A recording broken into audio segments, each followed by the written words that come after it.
Sache que Dieu a une destinée particulière pour chacun d'entre nous. Et personne ne doit se laisser réduire à la servitude. Si Dieu a pris le temps de te créer, de te façonner, c'est que tu en vaux la peine, c'est que tu as de la valeur. Alors rends gloire à Dieu, en le rendant fier. En lui montrant qu'il ne t'a pas donné son souffle de vie pour rien.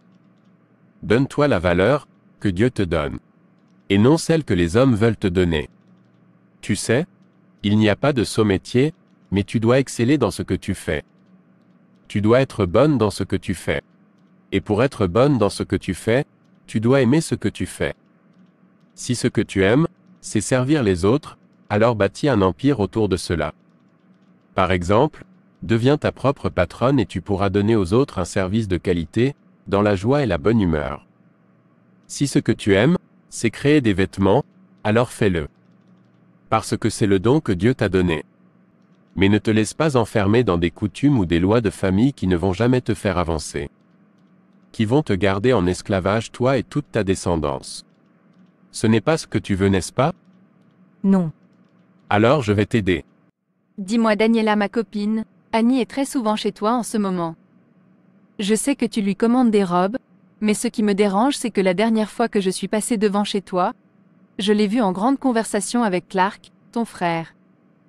Je n'aime pas ça. Tu sais que ton frère me plaît. Je sais bien qu'il ne va pas s'intéresser à elle. Elle n'est même pas belle. Mais quand même, cela me dérange. Mais, mon frère est déjà engagé dans une relation. Il a une petite amie. Écoute Daniela, je t'ai déjà dit que ce n'est pas un problème s'il a une copine. Ça ne me dérange pas. Mais revenons à Annie. Je trouve qu'elle a changé et ça ne me plaît pas non plus. En tout cas, sache que Annie a un fiancé au pays.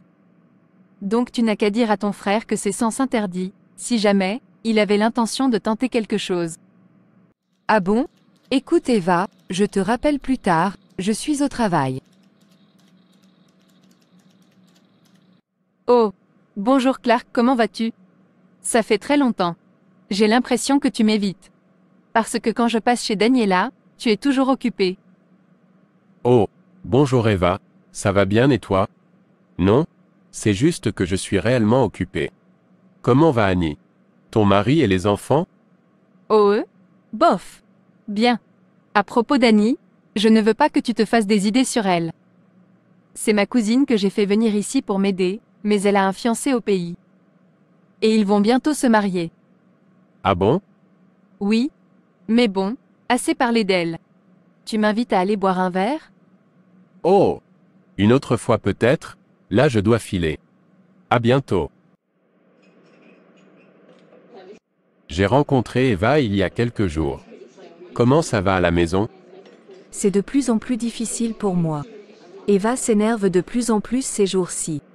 J'ai l'impression qu'elle me reproche quelque chose. Elle parle maintenant de me renvoyer au pays. Si mon beau-frère, son mari n'était pas là, elle m'aurait renvoyé depuis longtemps. C'est vraiment dur pour moi. À part mon beau-frère Gérard, qui me défend quelquefois, je n'ai aucun support de la part de ma famille. Ma tante qui m'a élevée, que je considère comme ma mère, ne m'est d'aucun secours. Tu sais, mes vrais parents sont morts. Du coup, j'ai été élevée par ma tante, qui est donc ma mère depuis ce moment-là. Mais je n'ai aucun support de sa part, ni de personne. Ma tante dit toujours que je dois être reconnaissante et faire tout ce que Eva me demande. Elle dit souvent que c'est mon destin. Tu sais, parfois j'ai l'impression que tout le monde m'abandonne. Mes parents, ma famille. Parfois j'ai l'impression que même Dieu m'a abandonné. Ne dis pas cela, le Seigneur n'abandonne jamais les siens. Écoute ce que dit le psaume 27 de 9 à 11. Ne me cache point ta face, ne repousse pas avec colère ton serviteur. Tu es mon secours, ne me laisse pas, ne m'abandonne pas, Dieu de mon salut. Car mon père et ma mère m'abandonnent, mais l'Éternel me recueillera. Éternel, enseigne-moi ta voie, conduis-moi dans le sentier de la droiture, à cause de mes ennemis. Annie, mets toute ta confiance en Dieu. Et il fera des merveilles pour toi. Je te conseille de le réciter et de continuer à prier le Seigneur.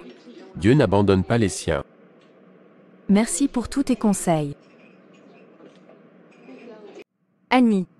Combien de fois dois-je te dire de servir le repas à 19 heures précises? Tu es vraiment inutile dans cette maison. Je vais te renvoyer au pays. Mon Dieu, ne me cache point ta face, ne repousse pas avec colère ton serviteur. Tu es mon secours, ne me laisse pas, ne m'abandonne pas, Dieu de mon salut. Car mon père et ma mère m'abandonnent, mais l'Éternel me recueillera. Éternel, enseigne-moi ta voie, conduis-moi dans le sentier de la droiture, à cause de mes ennemis. Annie. Mon thé est froid. Et apporte-moi ma robe rose. Je sors. Mon Dieu, ne me cache point ta face, ne repousse pas avec colère ton serviteur. Tu es mon secours, ne me laisse pas, ne m'abandonne pas, Dieu de mon salut. Car mon père et ma mère m'abandonnent, mais l'Éternel me recueillera. Éternel, enseigne-moi ta voie, conduis-moi dans le sentier de la droiture, à cause de mes ennemis. Maman, je t'assure, je ne me sens plus à l'aise dans ma propre maison.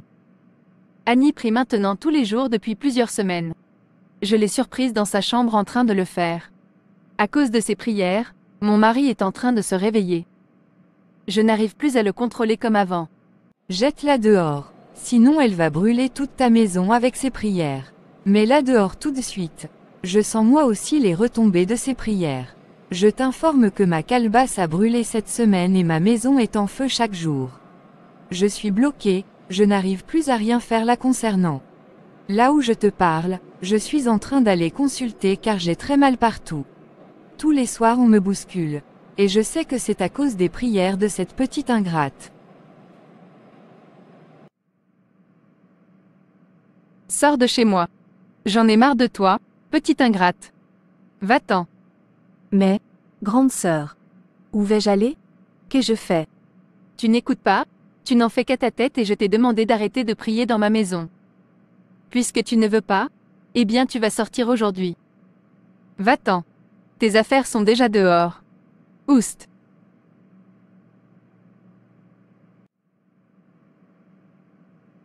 Eva. J'en ai marre de toi. J'en ai assez supporté. Tes infidélités, ta soif de matériel, et maintenant ça. Je viens de rentrer du travail et les enfants m'ont dit que tu as mis Annie dehors. Dans le froid de l'hiver, sans pitié. Mais tu n'as pas de cœur. Cette fille ne nous a apporté que de l'aide et du bonheur depuis qu'elle est dans cette maison. Et toi tu n'as pas cessé de la martyriser. Je vois clair dans ton jeu maintenant. Tu es une mauvaise femme. Ça suffit, je demande le divorce. Comme ça tu vas pouvoir te concentrer sur tes amants. Et oui, tu crois que je ne sais pas tout ce que tu fais. Je sais tout, mais j'étais comme endormi dans ce mariage. Aujourd'hui ça suffit, je dis stop. Tu vas continuer à t'amuser. Mais sans mon argent et sans mes enfants. Je te donne une semaine pour déguerpir. On se retrouvera au tribunal. Mais mon chéri.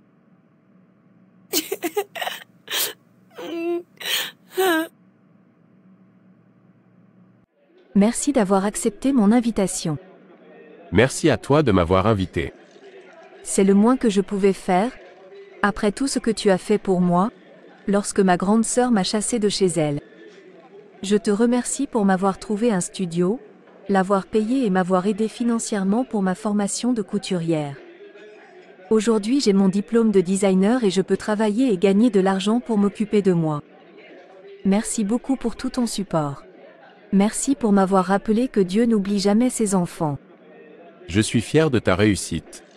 Ta formation est terminée. Tu vas pouvoir t'installer à ton compte. Gloire à Dieu. Au fait, j'ai parlé avec Gérard de mon projet de t'aider à monter ta propre maison de couture et il m'a dit qu'il voulait participer. Il t'est vraiment reconnaissant pour toute l'aide que tu leur as apportée quand tu étais dans leur maison. Et pour toutes tes prières qui lui ont permis de sortir de la prison spirituelle dans laquelle l'avait mis sa femme Eva. Oh, c'est vraiment formidable.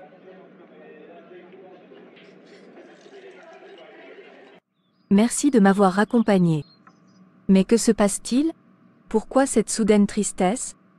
Oh, ce n'est pas grave. Ne t'inquiète pas. Oh Messie. Dis-moi, que se passe-t-il? Tu te souviens de Sarah, ma fiancée? Nous nous sommes séparés. Elle a rencontré quelqu'un d'autre. Oh, je suis désolée. Oh, ce n'est pas grave. C'est vrai que ça n'allait plus vraiment entre nous. Mais je n'ai rien vu venir. Je me sens vidé, laissé pour compte. Tu sais, un jour, un ami m'a donné ce merveilleux psaume 27, qui dit « Mon Dieu, ne me cache point ta face, ne repousse pas avec colère ton serviteur. Tu es mon secours, ne me laisse pas, ne m'abandonne pas, Dieu de mon salut. Car mon père et ma mère m'abandonnent, mais l'Éternel me recueillera. Éternel, enseigne-moi ta voie, conduis-moi dans le sentier de la droiture, à cause de mes ennemis. » Merci de me le rappeler. Tu sais, j'aurais aimé connaître quelqu'un comme toi plus tôt. Mais tu es déjà fiancé. Pardon? Non, je ne suis pas fiancée. Pourquoi tu dis ça? Mais ta cousine m'avait laissé entendre que quelqu'un t'attendait au pays. Et je ne t'en ai jamais parlé, car je ne voulais pas entrer dans ta vie privée. Ou te mettre mal à l'aise avec cette question. J'estimais que c'était à toi de m'en parler si tu le souhaitais. Non. Ce n'est pas vrai. Je ne suis pas fiancée. C'est encore un mensonge de sa part. Je n'ai aucun fiancé. Nulle part. Cela avait été prévu par ma tante qui m'a élevée, mais mes parents s'y sont toujours opposés lorsqu'ils étaient vivants. Ah bon? C'est vrai? Je ne sais pas comment tu vas le prendre, mais cette nouvelle me rend heureux. Ce que Dieu a uni, Que personne ne le sépare.